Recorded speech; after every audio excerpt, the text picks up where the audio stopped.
Rappers' friendships that ended. Too rich for regular. They say that friendships formed in the hood are for life. You can't pick your family, but you can choose who you have in your inner circle. Which rappers turned their back on someone from their crew? This is Too Rich for Regular, from rap to the streets and everything in between. But before we get started, if you're here for the first time, make sure you hit that subscribe button below and join Too Rich for Regular. We're uploading all the time, so don't miss out. As usual, we save the crazy for the ending, so stick around. This is Rappers' Friendships That Ended. A dog is usually a man's best friend, but when it comes to the rap game, if your friend is a dog, he ain't your friend. The rap industry is built on flexing your associations. Who you roll with and what you're rolling with determines your success. You can't be a big player without the big players in your squad, and a solid friendship is required to get you to the top. Unfortunately, just as the old saying goes, friends and business don't mix. Young Thug and Rich Homie Quan. First up, we look at this dynamic duo out of Atlanta, who signed with Cash Money and collaborated under the name Rich Gang. Famously known for their song Lifestyle, the two friends produced quite a few songs together that really elevated their name in the industry. In 2015, a fan groped Rich Homie Quan during a show, and during an interview, he said he wasn't with that gay shit like Young Thug. Young Thug wasn't too happy about the off-the-cuff remark, and this is where the friendship fell foul. They publicly forgave each other, but when questioned about future Rich Gang album collaborations, the silence was deafening. Fast forward to May 2017, a Reddit article to a Google Drive link which had over 100 unreleased Young Thug and Rich Homie Quan songs went public. The link is still available, and when interviewed, Rich Homie Quan stated that he believes the music was made public by the music studio as payback for Birdman not paying his dues on the studio hire. So when it comes to Young Thug and Rich Homie Quan, it looks like when it comes to friendship and a future album together, you'll have to keep Lifestyle on repeat. JayZ and Kanye West. Two of the biggest names in rap are without question JayZ and Kanye West. Since 2001, the pair have collaborated several times, with West working behind the scenes as an in-house producer on JayZ's album The Blueprint. Kanye always struggled to break free from the producer role. He finally stepped out of his own shadow when he signed with Jay's Rockefeller label and released The College Dropout, his first solo album in 2004. The friendship between these two titans culminated in a 2011 album collaboration titled Watch the Throne. The album was nominated for Best Rap Album at the 54th Grammy Awards. Kanye West was definitely a player on the rise at this point. With the freedom to use his production abilities for his own releases, he evolved into the solo artist we know today. However, behind the scenes, the two friends were slowly becoming more distant. But while their friendship dwindled, they kept the respect alive. This is evident when Kanye famously grabbed the mic off Taylor Swift and in a bout of defiance defended his friend Jay-Z's wife, Beyoncé. The powerhouse friendship that once was Z-West has obviously devolved to being just acquaintances, with Beyoncé's very noticeable absence from Kim and Kanye's wedding. Waka Flocka and Gucci Mane. Waka and Gucci rose out of the rubble of criticism and hate as two pioneers of the new trap scene. The friendship between the two rappers grew in strength as they worked to develop the freshest sounds of the South together. Music aside, there was a bitter feud happening behind the scenes. The public friendship was not all that it seemed. This was clear with a few public jabs on Twitter, several diss tracks followed by some lawsuits.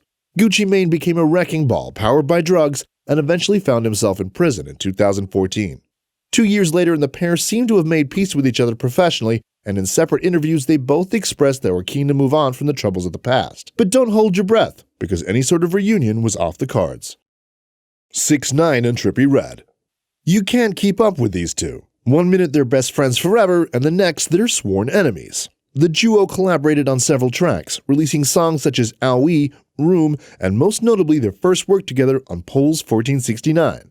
6ix9ine and Trippy Red are seemingly obsessed with the gang lifestyle and all associations that come with it. 6ix9ine affiliated himself with the 9 Trey Gangsta Bloods, who he later testified in court was the opposing gang to Trippy Red's 5'9 Brims. Unsure if this is how the feud was created or if it's more to do with ego, but it was quite well known within the circle of trust that these two loved flexing on each other. Either way, over that 12-month period, this pair of colorful rappers have gone from sharing a stage to turning the page on each other.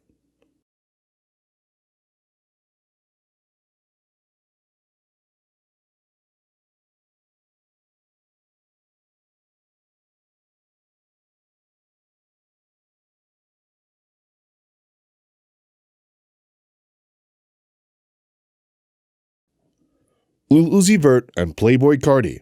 Playboi Carti and Lil Uzi Vert are either friends or frenemies. It's hard to define where the line between banter, business, or simple trolling is with these two. The duo previously collaborated on songs such as Left Right, Of Course We Ghetto Flowers, Woke Up Like This, Lookin', and Shoota. In the beginning, they were each other's biggest fans, and during an interview in April 2017, Lil Uzi gave props to Playboi, saying, "He dropped the best damn album I'd ever heard." Carti reciprocated the love in another interview, saying, "Me and Uzi be in the studio together at all times, and we just be knowing." Carti said in a conversation with Genius, "We're a team." This hard-working duo seemed to be sitting on solid ground, with the announcement in 2018 of a new mixtape featuring a selection of tracks chosen from over 100 unreleased collaborations. It never eventuated. The pair eventually started dodging each other, and when interviewed, they blamed each other for the lack of joint releases. This all came to a head with fans speculating that Playboi Carti's song Meh was directed at Uzi. When asked if this was the case, Uzi replied with a laughing emoji, so who knows? The two publicly show love to each other over Twitter, but actions speak louder than words, and it seems that flame is petering out, at least musically. Joe Budden and Drake. Not many people know Joe Budden when it comes to his rap discography. The complete opposite can be said for Drake. Their careers are night and day when it comes to floor fillers, but Joe is still very well respected for his work on his podcast. Criticism is always hard to take when you pour your everything into a project, but Drake feels his music does the talking for him. Incidentally, Joe does not feel the same way, and he declared that Drake's fourth album, Views, sounded uninspired. He went on to explain that Drake is not progressing and other producers are eclipsing him. Drake retorted with cryptic messages of his own via Snapchat. His anger was no longer on the down low when Drake dissed Budden to the crowd in one of his concerts. Drake said, "We got a lot of good energy going on. I should have brought Joe Budden up here to let him do his song Pump It Up one time tonight." Needless to say, this is one friendship that's totally over. Biggie and Tupac. It's not easy to talk about this friendship gone sour without discussing something that everyone hasn't heard a million times before. Biggie and Tupac were extremely good friends, but also figuratively speaking, represented a huge part of the rap geography, one being East Coast and the other being West Coast. The two would have built their empires on decades of music, as it was all at their feet, but the politics of the music industry, deceit from their inner circles, and the infamous rap culture was never going to allow this to happen. The tragic death of Tupac was like an earthquake to the rap world, and it created a two-tribe mentality. Everyone was divided between East and West, then everything came tumbling down with the death of Biggie Smalls. The death of Biggie really hit home because it was clear that in all wars there were never really any victors. We only have their legacy to listen back to and the dream of what could have been. You made it to the end. Thanks for stopping by. Who's your favorite feuding rapper that fell out with their friend? Did we miss anyone off this list? Don't forget to tell us in the comments. If you enjoyed this video, please give us a like, subscribe, or both. Let us know in the comments if there's any other crazy topics we can cover in future videos. This has been the Rappers' Friendships That Ended, and you're watching Too Rich for Regular. See you next time.